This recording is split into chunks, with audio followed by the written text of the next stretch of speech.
Digər tərəfdən Avropa İttifaqının missiyasına Ermənistanda fəaliyyəti ilə bağlı Mariya Zaxarovadan da münasibət gəldi. Ekspertlər Qərbin bütün bu addımlarının Azərbaycan və Ermənistan arasında münasibətlərdə iştirak etmək istəməsi ilə əlaqələndirirlər. Detallar sujetdən.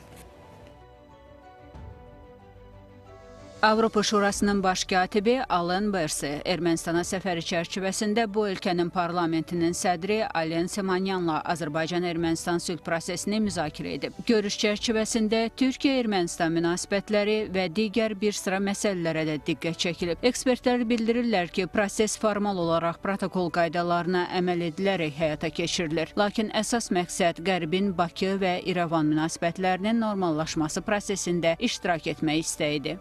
Postmünaqişə dövründə xüsusilə müşahidə etmişik. Brüssel formatı da vaxtikən məşhur olan, gündəmdə olan formatlardan biri idi. Ancaq təəssüflər olsun ki, praktiki nəticələrin mövcud olmaması nəticəsində gündəmdən çıxmış oldu. İndiki periodda da görünür ki, artıq müvafiq cinah bu istiqamətdə aktivləşməkdədir və bu münasibətlərin normallaşmasında öz töhfələrini verməyə çalışırlar.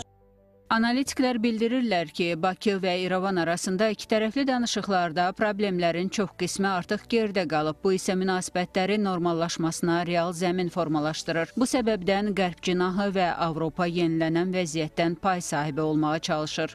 Digər mühüm məqam bundan ibarətdir ki, Ermənistanda həm də parlament seçkiləri yaxınlaşır və daha çox Nikol Paşinyan Qərblə təmaslarını gücləndirmək niyyətindədir və elə ona görə də həm kilsə ilə Paşinyan arasında olan ziddiyyətlər, eləcə də Rusiyanın Ermənistanda öz dayaqlarını formalaşdırmaq cəhdləri kifayət qədər ciddi ziddiyyətlərə və polemikalara, fikir ayrıseçkiliyinə gətirib çıxardır.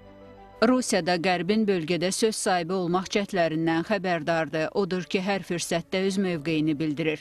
Avropa İttifaqının Ermənistandakı missiyasına etibar etmədiyini ifadə edir. Moskva Avropa İttifaqının Ermənistandakı missiyasının fəaliyyəti ilə bağlı Bakının haqlı narahatlığından xəbərdardır. Hamıya yaxşı məlumdur ki, missiya adlandırılan qurumun əməkdaşları nə işlə məşğuldular. Onlar Ermənistanın qonşu ölkələrinə qarşı casusluq edirlər. Əlbəttə ki, onlar regionda heç bir sabitliyə töhfə vermirlər.